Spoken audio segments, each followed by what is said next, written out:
Joining us this morning. Last night, on President Trump's orders, U.S. Central Command conducted a precision strike in the middle of the night against 3 nuclear facilities in Iran, Fordow, Natanz, and Esfahan, in order to destroy or severely degrade Iran's nuclear program. And as the chairman of the Joint Chiefs will demonstrate, it was an incredible and overwhelming success. The order we received from our commander-in-chief was focused, it was powerful, and it was clear. We devastated the Iranian nuclear program. But it's worth noting the operation did not target Iranian troops or the Iranian people. For the entirety of his time in office, President Trump has consistently stated for over 10 years that Iran must not get a nuclear weapon. Full stop.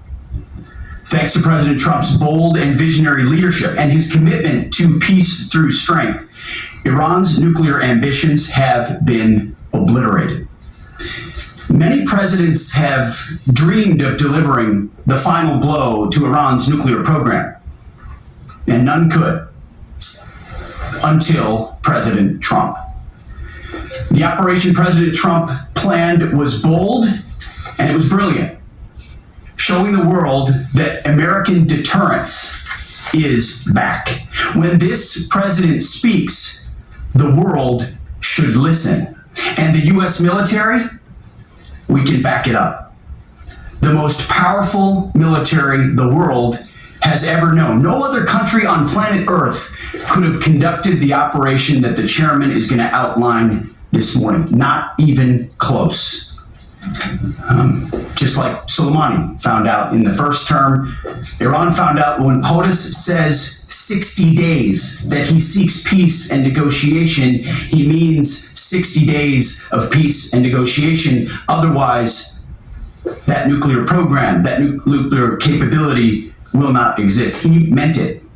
This is not the previous administration.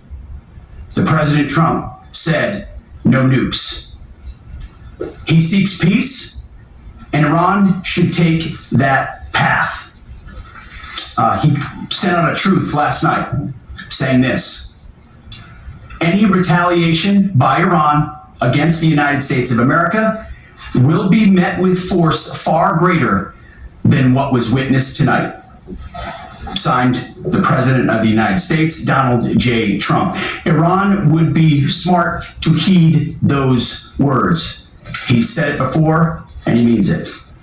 I want to give recognition to the Chairman of the Joint Chiefs of Staff, the Joint Staff, General Eric Kurilla at CENTCOM, who did a phenomenal job, he and his staff, all of CENTCOM. Policy, across the board, this was a joint effort, and across the Pentagon effort. I want to recognize the pilots who flew those bombers, who flew those fighters, who flew those refuelers, warriors. I want to recognize the sailors on those destroyers, in those subs, on those carriers, warriors, all of them. I want to recognize our soldiers doing air defense, base defense, QRF, warriors, all of them. Every American involved in this operation performed flawlessly. And I want to give recognition to our allies in Israel as well. This is a plan that took months and weeks of positioning and preparation so that we could be ready when the President of the United States called. It took a great deal of precision, it involved misdirection, and the highest of operational security. Our B-2s went in and out of downtown Tehran, of these nuclear sites, in and out and back without the world knowing at all. In that way, it was historic. A strike that included the longest B-2 Spirit bomber mission since 2001 and the first operational employment of the MOP, a massive ordnance penetrator. The mission demonstrated to the world the level of joint and allied integration that speak to the strength of our alliance and our joint forces. As President Trump has stated, the United States does not seek war, but let me be clear. We will act swiftly and decisively when our people our partners or our interests are threatened. Iran should listen to the President of the United States and know that he means it, every word. I want to give congratulations to our Commander-in-Chief. It was an honor to watch him lead last night and throughout, and to our great American warriors on this successful operation. God bless our troops. God bless America. And we give glory to God for his providence and continue to ask for his protection. I turn it over now to the chairman for specifics. Thank you, Mr. Secretary. Thanks for recognizing all of our folks out there doing our nation's work, and nice to see everybody on this early Sunday morning. Last night on the President's orders, U.S. Central Command, under the command of General Eric Kurilla, executed Operation Midnight Hammer, a deliberate and precise strike against 3 Iranian nuclear facilities. This was a complex and high-risk mission carried out with exceptional skill and discipline by our joint force. I want to thank every service member, planner, operator that made this mission possible. Their actions reflect the highest standards of the United States Armed Forces. This operation was designed to severely degrade Iran's nuclear weapons infrastructure. It was planned and executed across multiple domains and theaters with coordination that reflects our ability to project power globally with speed and precision at the time and place of our nation's choosing. This was a highly classified mission with very few people in Washington knowing the timing or nature of this plan. I'll refer you to the graphic on the side as I walk you through some of the operational details. At midnight Friday into Saturday morning, a large B-2 strike package comprised of bombers launched from the continental United States. As part of a plan to maintain tactical surprise, part of the package proceeded to the west and into the Pacific as a decoy, a deception effort known only to an extremely small number of planners and key leaders here in Washington and in Tampa. The main strike package, comprised of 7 B-2 Spirit bombers, each with 2 crew members, proceeded quietly to the east with minimal communications. Throughout the 18-hour flight into the target area, the aircraft completed multiple in-flight refuelings. Once over land, the B-2s linked up with escort and support aircraft in a complex, tightly timed maneuver requiring exact synchronization across multiple platforms in a narrow piece of airspace, all done with minimal communications. This type of integration is exactly what our joint force does better than anyone else in the world. At approximately 5 p.m. Eastern Standard Time last night, and just prior to the strike package entering Iran, a U.S. submarine in the Central Command Area of Responsibility launched more than 24 Tomahawk land attack cruise missiles against key surface infrastructure targets at Esfahan. As the Operation Midnight Hammer strike package entered Iranian airspace, the U.S. employed several deception tactics, including decoys, as the 4th and 5th generation aircraft pushed out in front of the strike package at high altitude and high speed, sweeping in front of the package for enemy fighters and surface-to-air missile threats. The strike package was supported by U.S. Strategic Command, U.S. Transportation Command, U.S. Cyber Command, U.S. Space Command, U.S. Space Force, and U.S. European Command.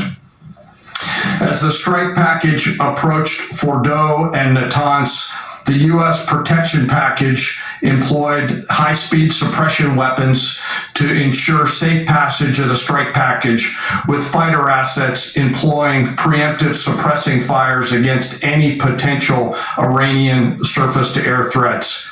We are currently unaware of any shots fired at the U.S. strike package on the way in. At approximately 6:40 p.m. Eastern Standard Time, 2:10 a.m. Iran time, the lead B-2 dropped 2 GBU-57 massive ordnance penetrator weapons on the first of several aim points at Fordo. As the president stated last night, the remaining bombers then hit their targets as well, with a total of 14 MOPs dropped against 2 nuclear target areas. All 3 Iranian nuclear infrastructure targets were struck between 6:40 p.m. and 7:05 p.m. Eastern Time. Again, that's about 2:10 in the morning local time in Iran, with the Tomahawk missiles being the last to strike at Esfahan to ensure we retain the element of surprise throughout the operation. Following weapons release, the Midnight Hammer strike package exited Iranian airspace and the package began its return home. We are unaware of any shots fired at the package on the way out. Iran's fighters did not fly, and it appears that Iran's surface-to-air missile systems did not see us. Throughout the mission, we retained the element of surprise. In total, U.S. forces employed approximately 75 precision-guided weapons during this operation. This included, as the president stated last night, 14 30,000-pound GBU-57 massive ordnance penetrators, marking the first ever operational use of this weapon. I know that battle damage is of great interest. Final battle damage will take some time, but initial battle damage assessments indicate that all 3 sites sustained extremely severe damage and destruction. More than 125 U.S. aircraft participated in this mission, including B-2 stealth bombers, multiple flights of 4th and 5th generation fighters, dozens and dozens of air refueling tankers, a guided missile submarine, and a full array of intelligence, surveillance, and reconnaissance aircraft, as well as hundreds of maintenance and operational professionals. As the Secretary said, this was the largest B-2 operational strike in U.S. history and the second longest B-2 mission ever flown, exceeded only by those in the days following 9/11. Well prior to the strike, General Kurilla elevated force protection measures across the region, especially in Iraq, Syria, and the Gulf. Our forces remain on high alert and are fully postured to respond to any Iranian retaliation or proxy attacks, which would be an incredibly poor choice. We will defend ourselves. The safety of our service members and civilians remains our highest priority. This mission demonstrates the unmatched reach, coordination, and capability of the United States military. In just a matter of weeks, this went from strategic planning to global execution. This operation underscores the unmatched capabilities and global reach of the United States military. As the president clearly said last night, no other military in the world could have done this. I join the president and the secretary in being incredibly proud of the air crews, naval forces, cyber operators, planners, and support teams and commanders who made this mission possible. It is their skill, discipline, and teamwork that makes this operation possible. I am particularly proud of our discipline related to operational security, something that was of great concern to the president, the Secretary, General Kurilla, and me, and we will continue to focus on this. As we stand here this morning, many assets are still airborne, and we have hundreds deployed. I ask that we keep our warfighters on their way home and our deployed service member in our thoughts. Our joint force remains ready to defend the United States, our troops, and our interests in the region. Thank you very much. We will take a few questions. So